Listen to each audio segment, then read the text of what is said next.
सबसे पहले तो मैं आप सभी का धन्यवाद देना चाहता हूँ। आपके चैनल के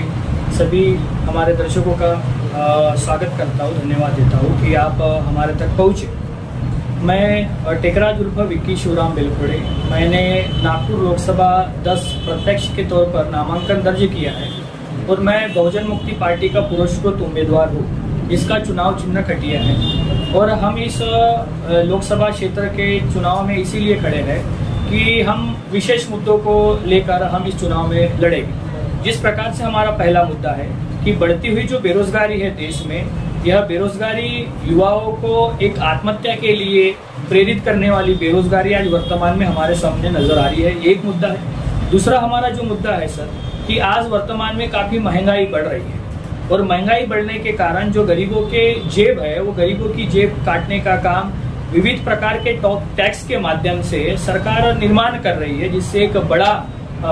गरीबी तबका जो आर्थिक दुर्बलता के कारण हमारे सामने नजर आ रहा है। तीसरा जो हमारा मुद्दा है सर, कि हम ओबीसी की जाति निहाय जनगणना का मुद्दा हम लेकर काम कर रहे हैं, जो कि लास्ट टाइम आखिरी बार गुलाम आजाद में अंग्रेजों ने 1931 में की थी जाति निहाय जनगणना, लेकिन कास्ट बेस्ड सेंसेक्स ओबीसी का अभी तक किया नहीं गया। ये हमारा महत्वपूर्ण मुद्दा है। साथ ही हमारा जो मुद्दा है कि वर्तमान में जो महिलाओं का जो सशक्तिकरण का मामला है, कि बेटी बचाओ बेटी पढ़ाओ को लेकर जो मामला है, तो वर्तमान सरकार यह बोलने में अलग जाहिर कर रही है और उसका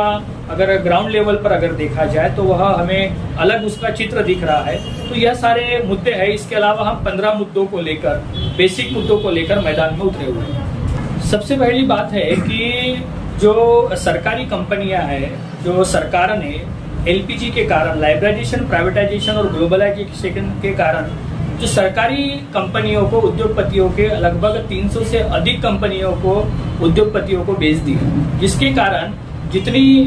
उसमें पार्टिसिपेंट हमारे युवाओं का होना चाहिए वह युवाओं का पार्टिसिपेंट नहीं है, जिसके कारण बढ़ती बेरोजगारी यह वर्तमान में हमारी समस्या का विषय बन चुकी है। आज भारत यह युवाओं के देश के नाम से जाना जाता है, लेकिन एनसीआरबी का रिपोर्ट है, जो कि भारत सरकार का स्वायत्त विभाग है, कि इस देश में केजी से लेकर तो पीजी तक जो बच्चे हैं, वह बच्चे बड़ी बड़ी डिग्रियां लेने के बाद में वह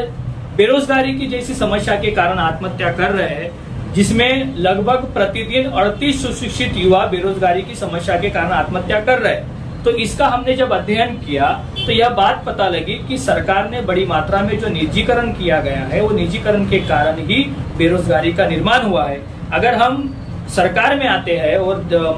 नागपुर लोकसभा क्षेत्र की जनता अगर हमें आशीर्वाद देती है, चुनकर लाती है, तो हम यह सरकारी क्षेत्र की कंपनियों को फिर से सरकारी क्षेत्र करके यह निजी क्षेत्र के हाथों से निकालकर सरकारीकरण करके उनका रोजगार उपलब्ध करवाएंगे। नागपुर के लिए खास वाली महत्वपूर्ण बात है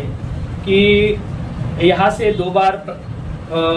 खासदार रह चुके माननीय नितिन गडकरी साहब ने काफी ज्यादा विकास किया हुआ है नागपुर का, लेकिन आज विकास के तौर पर हमें मेट्रो ट्रेन और मेट्रो के अलावा सीमेंट रोड यही हमें दिखे हुए हैं। तो मैं इस बात से यह कह सकता हूँ कि उन्होंने एक अच्छा शर्ट हमें पहनाया है और एक अच्छी पैंट सिलाकर दी है सीमेंट रोड के माध्यम से, लेकिन अभी वर्तमान में आप लोग गाड़ी घुमाते होंगे तो आपको भी पता लग रहा है कि वो भी फट रही है। तो जो मेन मामला है, एक होता है शहर और देश का विकास और दूसरा होता है देश और शहर में रहने वाले लोगों का विकास। तो वर्तमान में नागपुर शहर लोकसभा क्षेत्र में रहने वाले जो नागरिक है, उनका विकास होते हुए नजर नहीं आ रहा है। शहर का विकास हो रहा है, लेकिन जनता का विकास होते हुए नजर नहीं आ रहा है। जैसा नितिन गडकरी साहब ने एक जीआर निकाला हुआ है कि हम नाले का सौंदर्यीकरण करेंगे, तो आज देखा जाए तो सौंदर्यीकरण अगर नाले का करते हैं, दोनों तरफ से 50-50 फुट की अगर जगह ली जाती है, तो झुग्गी झोपड़पट्टियों की काफी सारे गरीबों के आशियानों को तोड़ा जाएगा, तो जिसके कारण एक बड़ा मामला उनको उनके घरों से वंचित करने का मामला हो सकता है। साथ ही अगर एक अरविंद केजरीवाल अपने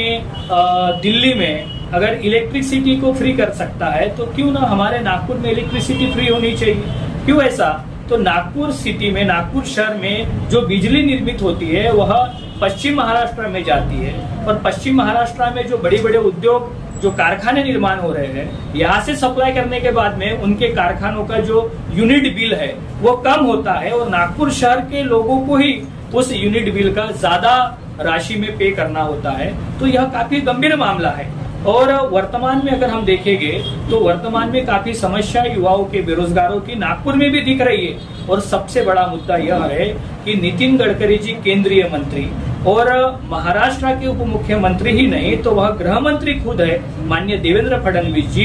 इनके शहर में हर प्रतिदिन बड़ा क्राइम बढ़ रहा है। हर आने वाले दिन हम देखते हैं, अगर आप न्यूज में देखेंगे या हम पेपर में पढ़ते हैं तो हर दूसरे दिन हमें एक हत्या का मामला सामने आता है। तो यह एक काफी बड़ा प्रश्न चिन्ह है कि गृह मंत्री और केंद्रीय मंत्री नागपुर शहर से होने के बाद भी यहाँ पर क्राइम का स्तर बड़ी मात्रा में बढ़ रहा है। हमें अगर मौका मिलता है तो हम इसके ऊपर अंकुश लगाने के लिए नियम बनाएंगे। हम हमारे मतदाताओं को यही संदेश देना चाहते हैं कि हमें अगर नागपुर लोकसभा क्षेत्र का मतदाता अगर आशीर्वाद देता है और वह हमें वोट देता है तो हम जो संविधान में जो इस देश के जनता के लिए, इस देश के नागरिक के लिए जो मूलभूत अधिकार है, जो फंडामेंटल राइट्स है कि इस देश के नागरिक को शिक्षा मिलनी चाहिए, रोजगार मिलना चाहिए, उसको उपचार मिलना चाहिए, तो यह मामला, यह एक गंभीर मामला, इसको इम्प्लीमेंट करने का काम हम बड़े लेवल पे करेंगे। साथ ही जो फंडामेंटल राइट्स है जैसे कास्ट पे सेंसस है कि ओबीसी की जाति न्याय जनगणना होनी चाहिए, एससी एसटी के बच्चों के लिए जो स्कॉलरशिप रोकी जा रही है, एससी एसटी के बच्चों के लिए जो कॉलेजेस है और हॉस्टल्स है इसको बड़ी मात्रा में बंद किया जा रहा है, तो उनके लिए यह संवैधानिक मुद्दा हम उठाएंगे। साथ ही महिला सशक्तिकरण का मामला है, बेटी बचाओ और बेटी पढ़ाओ की बातें इस देश में की जाती है और मनीषा वाल्मीकि जैसी बच्ची का जब हाथरस में जब बलात्कार करके वहां के हत्यारों को और बलात्कारियों को छोड़ा जाता है, तो यह मामला एक बोलने के लिए कुछ है और दिखने के लिए कुछ है, ऐसा नहीं होना चाहिए। तो महिलाओं के सशक्तिकरण का मामला भी हम बड़े लेवल में खड़ा करेंगे, उनके लिए सिक्योरिटी बनाएंगे। साथ ही जो वर्तमान में जो जातीय और जो धार्मिक द्वेष बड़ी मात्रा में फैलाया जा रहा है, उस जातीय द्वेष और धार्मिक द्वेष के कारण आज भारत में एक